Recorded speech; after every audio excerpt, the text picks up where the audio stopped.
everyone, my name is Jenna, but you guys can call me Jen, and welcome back to my channel. Welcome to my November wrap up. We're doing this one a little differently today because if you couldn't tell, it is very, very dim and dark outside. It's gloomy, it's gross. I am also running a little bit behind today of like everything. Life is just, I don't know, leaving me behind today. So you guys are gonna hang out with me as I go through what I read in November and as I get ready for my second job. Let's go downstairs and do this. If you guys didn't know, I have two jobs. I should probably explain this. I am an editor and social media manager by day, and by evening, I'm a piano teacher. So I work from home for my first job, and I have been working from home since the beginning of COVID. It's gross lighting out, so I do apologize for this terrible lighting. This is just how it's gonna go. So yeah, by day, editor and social media manager. By night, piano teacher. Very, very fun. For piano, I actually go into studio for that. Great, this is gonna have to work. This month has absolutely sucked so much for reading. I just wasn't in the reading mood. I was not getting through content. I think I read only 7 books this month compared to my usual 10 plus, which like 7 books is still fine. It's still a good amount of books, and it's not like I'm trying to reach my Goodreads goal or anything because I have completed that. I completed that in the summer, I think. I don't know what we're doing with my hair today. We're just gonna pin it because it's just not. But that's okay. All right, I also don't think I'm going to wear this shirt, but I want to wear this cardigan because it's cozy. So what the hell am I gonna do? That's the question. I'm gonna try one thing. All right, let's see how this looks. I know it's literally the exact same shirt, just in a different color, but this is much better. It's gonna be tucked into jeans because currently, if you can't tell, but I am wearing sweatpants because working from home. I don't care. I will not wear jeans longer than a few hours. Let's talk about the stats about my reading. You guys know how it goes. You know. Okay, so this month, as I said, I have only read 7 books so far. I am halfway through 2 other books. Will I finish one of them tonight because it is currently November 30th that I am filming this?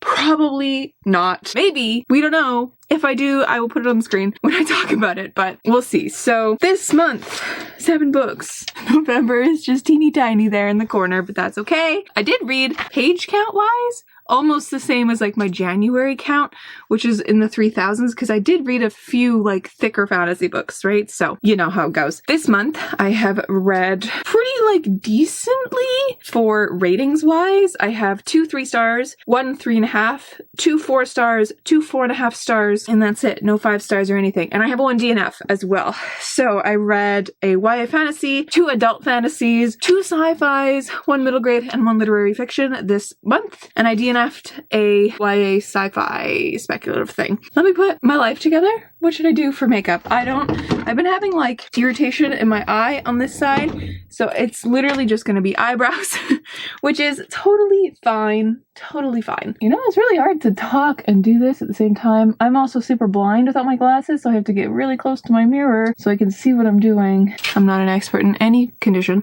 For my eyebrows, I use the L'Oreal Brow Stylist in light brunette, in case anybody cares. Nice. We also have to wear masks, obviously, when we teach our kids, so I will be wearing a mask. Maybe today I'll wear one of my music masks. That's fun. It always gives my kids a little bit of a chuckle whenever I show up with like music notes on my mask. Let's talk about the books that I read this month. Let me see if I can go find them all.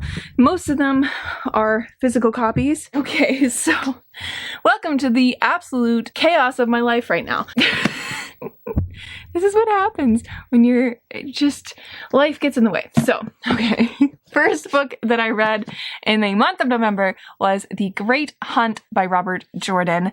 This book is the second book in the Wheel of Time, and so far it's been my favorite. I absolutely love this. I powered through this really quickly, and compared to the other 2 books of the Wheel of Time that I have read or is currently reading, and I really, really enjoyed this. I gave this 4.5 stars. I loved the way that the story took off from the first one, and I really enjoyed the internal struggle of each of the characters, because after the first book, we are in 2 different places in the world with different sets of the characters that are together in the first book. So we follow their lives, like we follow like Nynaeve and Egwene in their White Tower stuff, and then we follow like Rand, Matt, and Perrin as they go on the hunt for the Horn of Valir, which is very cool.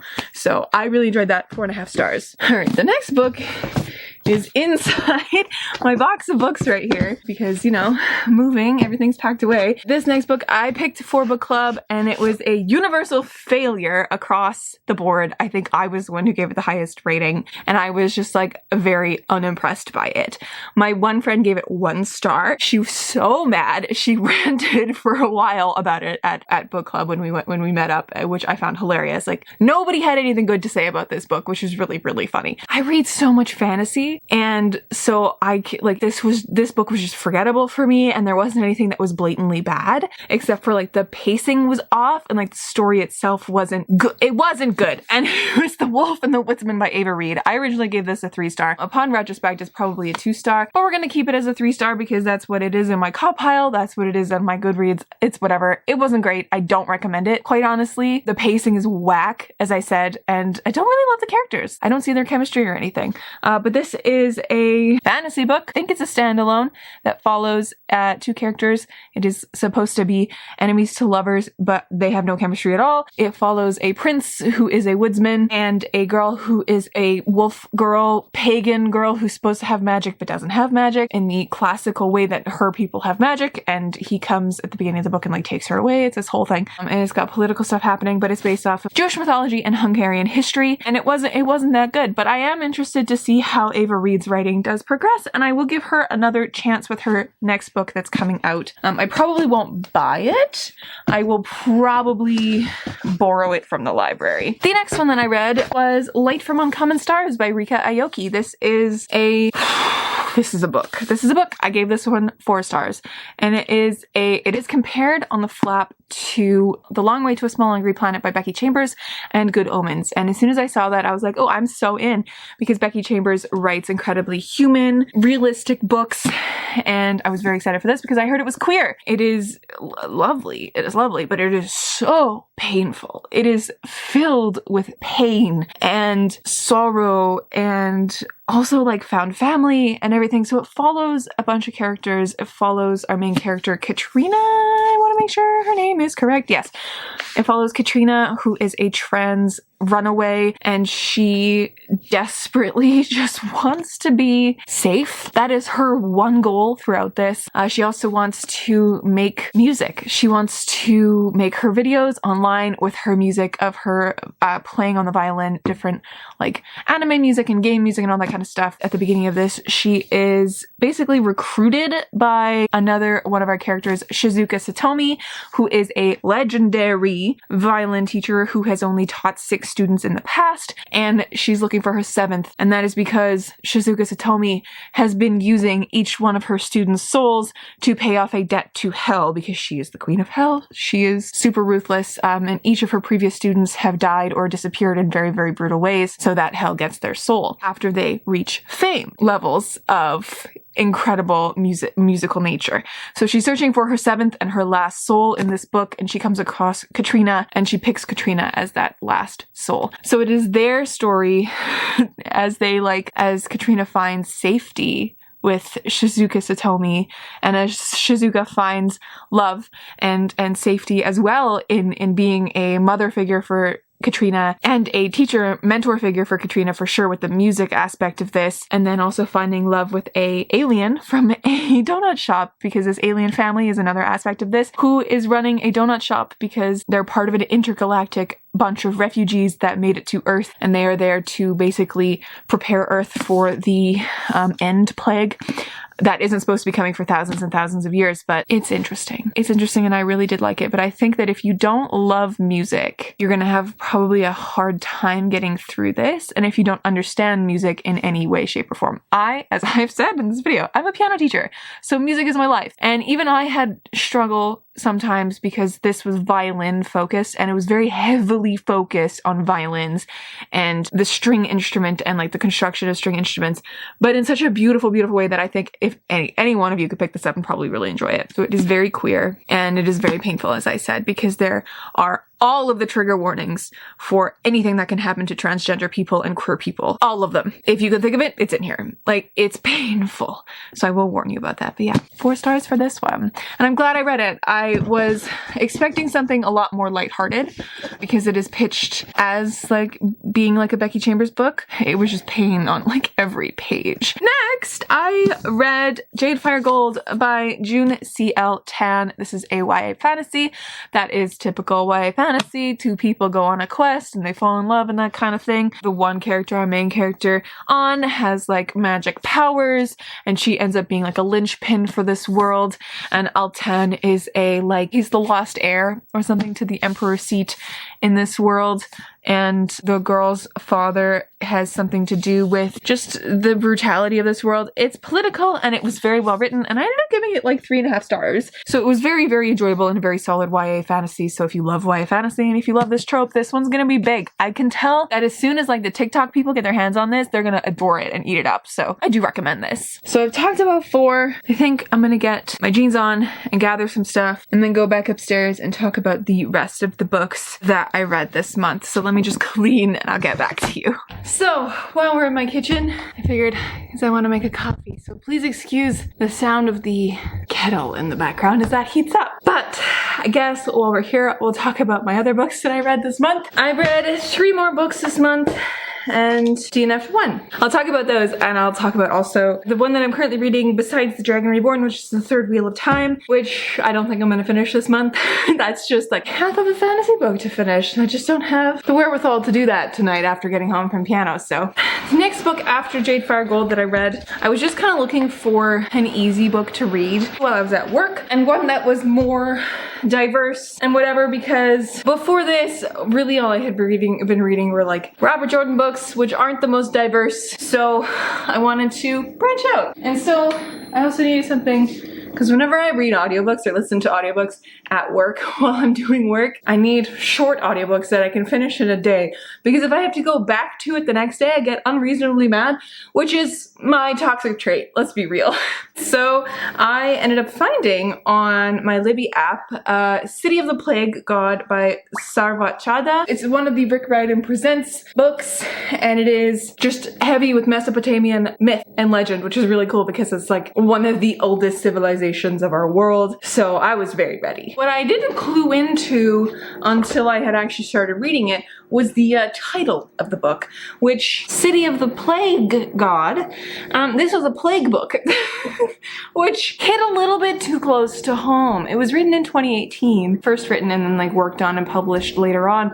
And it was published, I think in 2020 or something, into the COVID-19 pandemic. So there was like a little note from Rick at the beginning saying basically like, sorry man, I didn't realize that this was gonna happen. So I realized that plague books aren't usually well beloved in the middle of a global pandemic. So I was a little wary of that when I was going in, but it ended up being super fun and so full of heart and grief and pain, but hope as well, because we are following Sick, our main character, who right at the beginning, his family like owns a restaurant in Delhi, and right at the beginning it gets like super ransacked by these like mythical beings, and then his parents fall really, really ill with a plague that then sweeps New York City. And it did have a little bit of, you know, magic and whatnot. There was a talking sword, always a good time. Yeah, it was, I gave it 4 stars. It was very good, just not my favorite of the Rick Riordan Presents books. And then in that same hunt to find audiobooks, did the next 2. So the next 2, I do also apologize for being so washed out. As you guys know, the lighting in my house is terrible. But I ended up finding an audiobook for The Ones We Were Meant to Find by Joan He, which is the one that I DNF'd. I got 35% of the way through. This book is that really, really beautiful cover of 2021. It's one of my favorite covers, which evidently don't buy based on covers, but I do it all the time.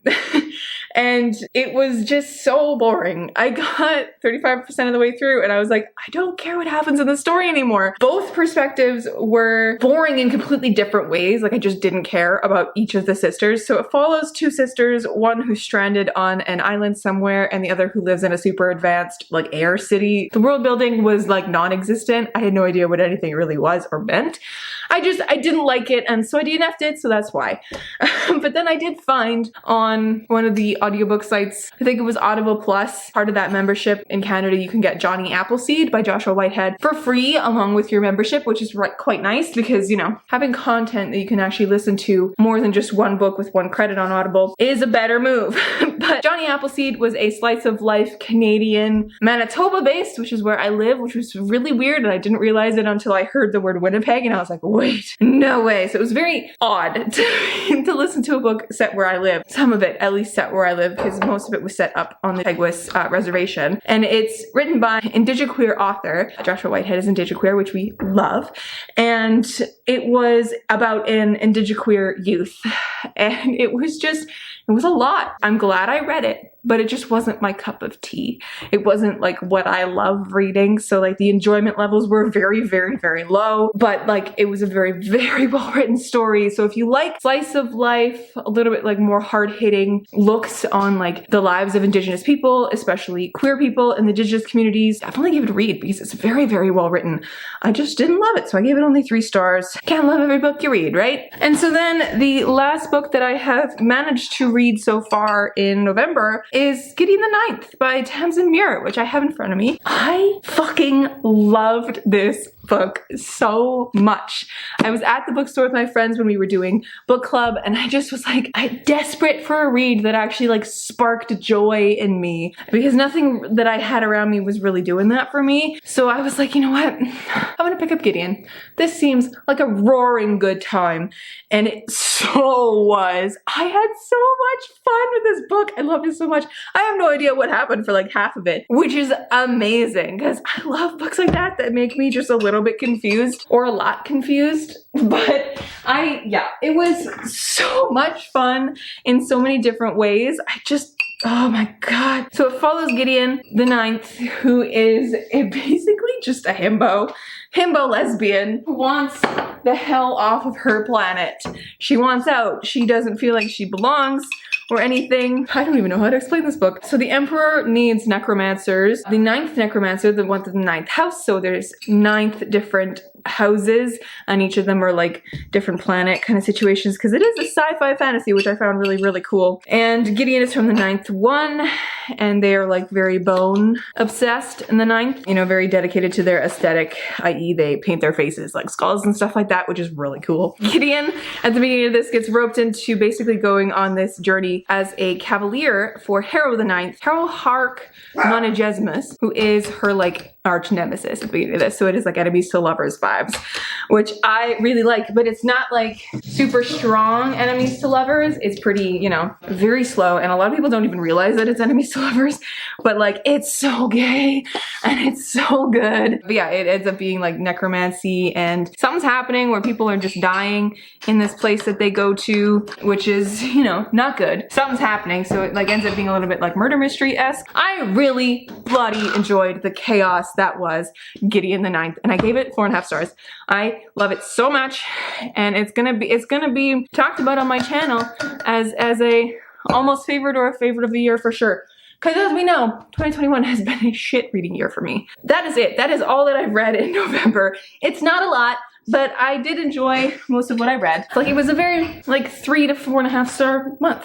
And of course, the one that I'm reading, besides The Dragon Reborn by Robert Jordan, which is the Third Wheel of Time book, I'm also reading The Rise of Kiyoshi by F.C. Yee. This is a prequel book about the Avatar Kiyoshi, who is from the Avatar The Last Airbender TV show. You know, I am really, really enjoying this one. This one's a YA fantasy about said Avatar, and I've heard that it's sapphic. I hear that it's sapphic. It's not sapphic yet for me. As I said, I am just over halfway, and I'm enjoying it, and I'm really hoping that I do finish it tonight. If I do, I will let you know on screen. If I don't, I will also let you know on screen.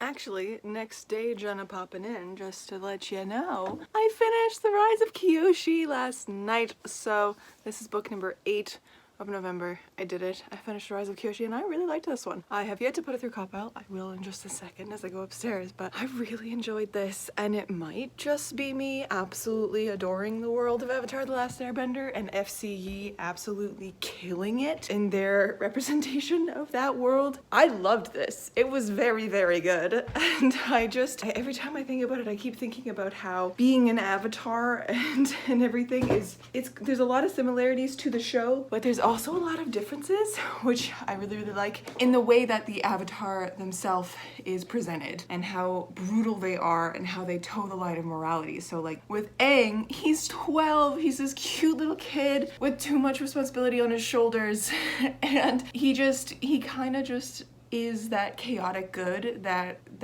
is needed at the time, and he matures into the role. With Kiyoshi, she toes the line of morality of good and evil because of like revenge and vengeance and stuff. I did like her story a lot. So let me quickly throw it into cop-out and I'll let you know what I rate it. The results are in. This was a 4-star book for me. I really enjoyed it. And I think that FCE's characterization of each of these characters is really interesting. I haven't seen the second iteration of the Avatar world shows, the second one. Y'all know? Y'all know. The second, not Avatar, but like the one after it with the Avatar's kids. That one, can't remember the name of it. Oh no. But I haven't seen that one, but I think this one is probably this book is probably on the lines of the grit that is present and the darkness that is present in that second show there, because I know that show is darker. Avatar is dark in places, but it's very fun, it's lighthearted, it's a kid show, right? But this one kind of leans more into the darkness. There's a lot of really brutal moments in here, and I was like, oh, they're going there. Okay. 4 stars for this one. And now we get back to the regular scheduled programming. Thank you so much for watching. Thank you for hanging out with me in this terrible lit, chaotic as hell, get ready for work with me. It is now 4:06 and I have to go. Thank you so much for watching. I'm putting socks on. Let me know down below what your favorite of this month was. Make sure to like and subscribe as well while you're here, because that really helps me out as a creator. And I think you should join my little corner of booktube. But anyways, my friends, I will catch you in another video very, very soon. Stay kind and keep on reading. I should also say, as I'm like running around my house putting away my coffee stuff, I also will be bringing the Rise of Kiyoshi with me to work. So that's exciting, but chaos abounds. I got my mask and it is going to be musical note themed, which we love to see. But yes, my friends, I'm off to work.